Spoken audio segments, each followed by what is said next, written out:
Olá!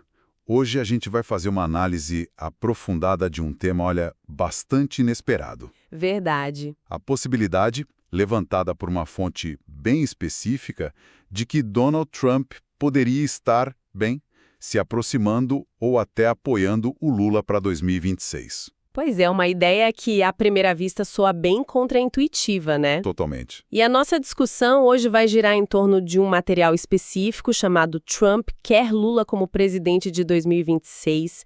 Veio de um canal A Voz da Direita. Certo. E é super importante, eu acho, deixar claro logo de cara. A gente vai explorar os argumentos, as supostas evidências, a lógica dessa fonte de forma neutra, né?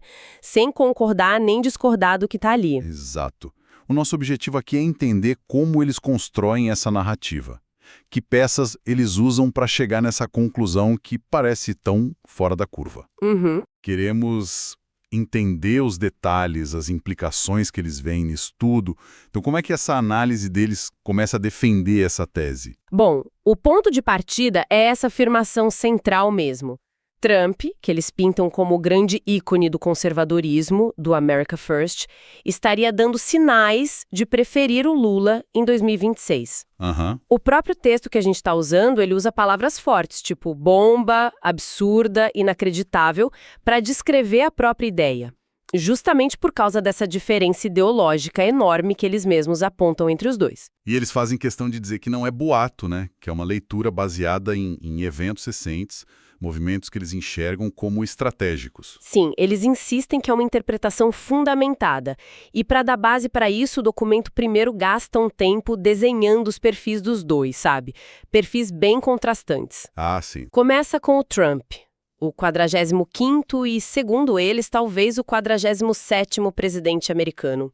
O símbolo do conservadorismo, da soberania, crítico do globalismo. E aí eles listam as ações dele para comprovar isso, né? Tipo, a renegociação lá do NAFTA, a saída do Acordo de Paris, Isso. o enfrentamento do que eles chamam de cultura do cancelamento, o muro, enfim, toda aquela plataforma. Exato. A resistência aos impeachments, o embate com a mídia tradicional. A visão que eles passam é de um líder forte, inspiração para os conservadores por essa defesa da nação, um estrategista. E o Lula, como ele é retratado nesse material? Do outro lado, o Lula. O documento traça a trajetória dele, desde a origem humilde, líder sindical, até a presidência em 2003. Aí argumentam que os primeiros governos focaram em inclusão social, mas que depois os programas assistencialistas, na visão deles, claro, geraram dependência do Estado, enfraqueceram a iniciativa privada. E eles não fogem dos pontos polêmicos, né? Mencionam mensalão, Petrolão, a Lava Jato. Não mencionam diretamente a prisão em 2018 e, claro, falam da anulação das condenações pelo STF em 2021, o que permitiu a eleição em 2022. Certo. E sobre o governo atual dele? Qual a leitura da fonte? Aí a visão é bem crítica. Falam em políticas que flertam com o comunismo light, citam ideias como regulação da internet, taxação de grandes fortunas, apontam também para a diplomacia, que eles veem como alinhada a Maduro, Ortega, e a participação em fóruns da ONU, tipo ligados à Agenda 2030, desarmamento civil, e também mencionam o Foro de São Paulo, que eles caracterizam como essa rede de esquerda na América Latina. Entendi. Então, com esses dois perfis tão opostos, quase inimigos na narrativa deles, eles usam isso para construir o argumento principal. É isso, como eles ligam uma coisa na outra. A ligação, segundo essa análise, não tem nada de ideológica, é puramente estratégica. Esse contraste todo serve justamente para mostrar o quão calculado e, para eles, alarmante seria esse movimento. Ah, tá. Eles reforçam que qualquer aproximação seria por cálculo frio, não por afinidade, e com consequências sérias para o Brasil. O choque ideológico é a base da tese, entende? Faz sentido, retoricamente falando. Mas, e os fatos? Que eventos concretos eles usam para dizer que essa aproximação estratégica está acontecendo? Quais são as provas que eles apresentam? O principal evento que eles destacam é a Assembleia Geral da ONU, que aconteceu agora em setembro de 2025. O cenário que eles descrevem é: Trump tinha acabado de ser reeleito nos Estados Unidos, em novembro de 24, e os dois estavam lá. Certo. A fonte diz, e eles afirmam que isso saiu na imprensa internacional, que rolou um clima positivo. Clima positivo. Meio vago, né? O que seria isso, segundo eles? O relato fala em cordialidade, sabe? Respeito mútuo, uma interação mais aberta do que se poderia esperar. Mas o ponto-chave mesmo que a fonte levanta é uma suposta fala do Trump elogiando a estabilidade que o Lula traria para a América do Sul. Essa palavra estabilidade vindo do Trump sobre o Lula, que eles interpretam como um alerta vermelho, um sinal de que tem estratégia por trás da gentileza. Uma interpretação bem forte para um comentário diplomático, né? O que mais eles usam para montar esse quebra-cabeça? O material também fala de notícias, mas sem detalhar muito a origem, sobre planos para um telefonema entre Trump e Lula logo depois dessa Assembleia da ONU. Um telefonema? É. E a interpretação que eles dão é que isso seria mais que protocolo, sabe? Seria um sinal de alinhamento estratégico mesmo, talvez para discutir comércio, investimento ou até a eleição de 2026 aqui. E tem a história do Michel Temer também, né? Parece que isso tem um peso grande na argumentação deles. Exatamente. Dão bastante destaque para uma entrevista que eles atribuem ao Temer no Estadão, onde ele teria dito que o Trump poderia ser o maior cabo eleitoral do Lula em 2026. Nossa, cabo eleitoral? É.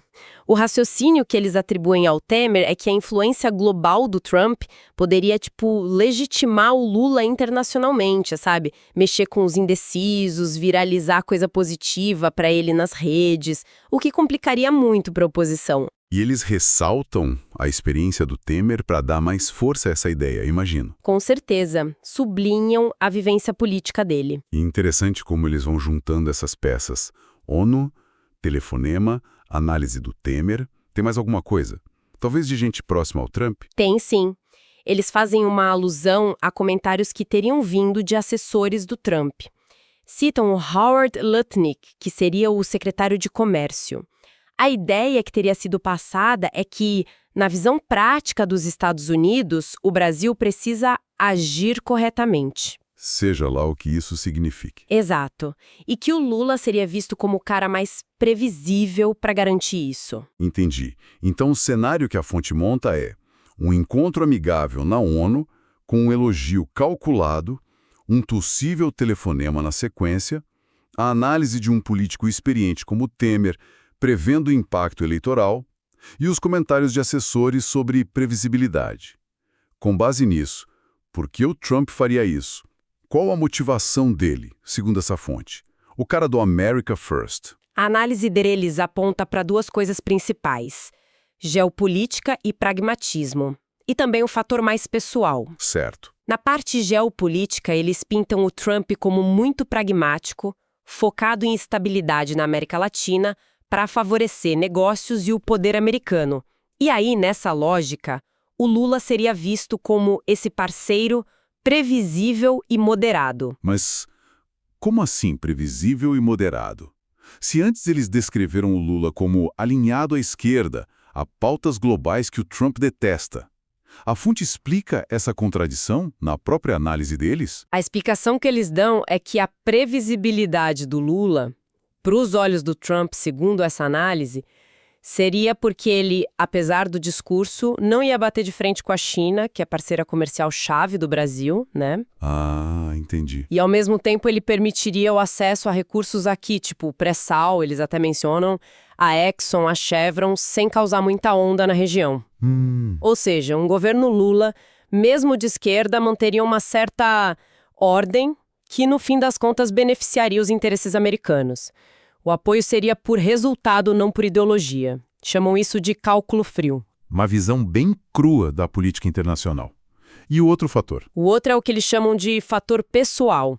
A fonte sugere que o Trump tem uma certa admiração por líderes que ele vê como carismáticos, resilientes, mesmo que sejam adversários ideológicos. Tipo quem? Citam Kim Jong-un, da Coreia do Norte, o Erdogan, da Turquia.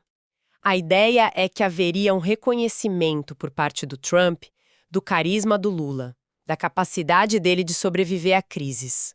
Até falam de umas risadas trocadas na ONU sobre como é difícil governar. Essa dinâmica de admiração pessoal entre rivais é curiosa, né? E como a situação política aqui no Brasil entra nessa suposta estratégia do Trump? Esse ponto é chave na análise deles. O documento descreve a oposição de direita aqui como fraca, fragmentada. Com o Bolsonaro inelegível até 2030, pelo menos segundo a decisão do TSE, e outros nomes sendo vistos por eles como sem experiência ou sem força para unir, Tá. até confrontando parceiros importantes como a China. Então, para resumir a lógica da fonte sobre as motivações, seria uma combinação de pragmatismo geopolítico, estabilidade acima de tudo, um toque de admiração pessoal pela figura do Lula e uma leitura de que a oposição aqui não oferece uma alternativa viável e previsível para os interesses americanos. É isso. Exatamente essa mistura que eles apresentam. A conclusão do documento é que seria um cálculo pensando só nos interesses dos Estados Unidos na região, mesmo que, para isso, precise apoiar um líder com um perfil ideológico totalmente oposto. Entendi a lógica das motivações segundo a fonte. Agora vamos para as consequências que eles acham que isso traria se essa aproximação realmente acontecesse. Qual seria o impacto mais forte que eles apontam? O impacto mais direto, que eles mais enfatizam, seria na eleição de 2026. Qualquer gesto do Trump, uma visita aqui, um telefonema que ganhe destaque, uma declaração pública, eles veem como algo com potencial para, assim, dar um gás enorme na campanha do Lula. Criar uma imagem de aprovação internacional. E como essa aprovação viraria voto na visão deles? Qual seria o mecanismo? O documento aposta muito na força das redes sociais, especialmente o X, antigo Twitter, onde o Trump é muito ativo. A análise prevê uma avalanche de memes, posts favoráveis ao Lula, explorando essa aproximação. Imagino. Eles antecipam até um efeito diferente por região. Fortaleceria o Lula no Nordeste e deixaria o eleitor de direita confuso no Sul e Sudeste. E para a oposição brasileira, qual seria o efeito nessa perspectiva? A fonte argumenta que a oposição ficaria encurralada, sabe? Gastando energia e tempo para desmentir essa narrativa em vez de conseguir discutir propostas ou fazer críticas. O cenário que eles pintam é bem ruim para a direita, chegando a pensar numa vitória do Lula já no primeiro turno. Caramba, primeiro turno? E além do resultado eleitoral, que outras mudanças políticas, econômicas a fonte liga a essa possível aproximação e a um eventual novo governo Lula influenciado por isso? Na política, a previsão deles é de consolidar o que eles chamam de políticas intervencionistas. Aumento de imposto, mais regulação da mídia, o que, segundo eles, diminuiria o espaço para vozes conservadoras. Na economia, o alerta é para a pressão em cima do agronegócio, da indústria. Mas, se tivesse um apoio, mesmo que discreto, do Trump, isso não poderia trazer alguma vantagem econômica com os Estados Unidos? A fonte é bem cética quanto a isso. Argumentam que o Trump, com aquele jeito protecionista dele, America First, poderia, na verdade, impor tarifas para o Brasil se não conseguisse o que queria em troca. E o Lula, que eles descrevem como maleável a interesses de fora, poderia ceder em áreas importantes, tipo facilitar acesso a terras, abrir mercado. O resultado que eles preveem é risco de dólar alto, inflação e a manutenção dos programas sociais que eles criticam como esmolas permanentes para manter apoio. A análise vai além, fala de segurança, cultura. Sim, sim. Em segurança, eles sugerem que a fronteira com a Venezuela, por exemplo, poderia continuar vulnerável, não por descuido, mas por uma suposta conveniência estratégica para manter aquela estabilidade regional que interessaria o Trump. Entendi. E na cultura, a previsão é de avanço do que o documento chama de doutrinação ideológica nas escolas, citam pautas de gênero, revisionismo histórico e menos espaço geral para valores conservadores na sociedade. E qual a mensagem final, a conclusão que essa fonte, a voz da direita, tira dessa análise toda que eles apresentam? A conclusão é basicamente um alerta para o público deles. Eles colocam todo esse cenário hipotético como uma ameaça séria de interferência externa que colocaria em risco a soberania do Brasil e os valores conservadores. É um tom bem alarmista. Bom, acho que percorremos bem a argumentação desse material específico, né? Recapitulando rápido os pontos principais que a fonte levanta.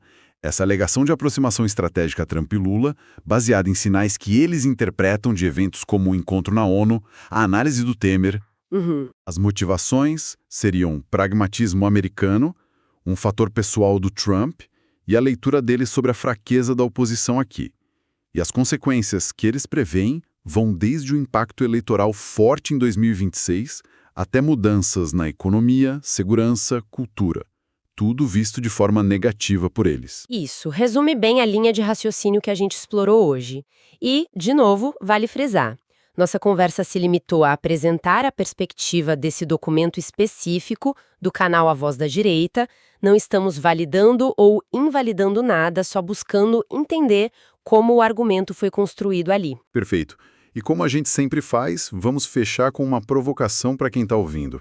Uma questão que surge dessa análise toda, mas que talvez não tenha sido respondida diretamente. Pensando nessa teia complexa de interesses globais, de pragmatismo político que a fonte descreve, como é que a gente consegue separar o que é uma aliança estratégica, talvez até normal no jogo internacional, e o que pode ser uma interferência indevida nos rumos de um país? Boa pergunta. E mais, até que ponto a percepção pública, que muitas vezes é moldada por esses eventos internacionais, por essas narrativas, acaba definindo o futuro real de uma nação? Questões bem importantes para a gente pensar, né? Especialmente nesse mundo tão conectado. Fica aí a reflexão sobre essas fronteiras e essas influências todas.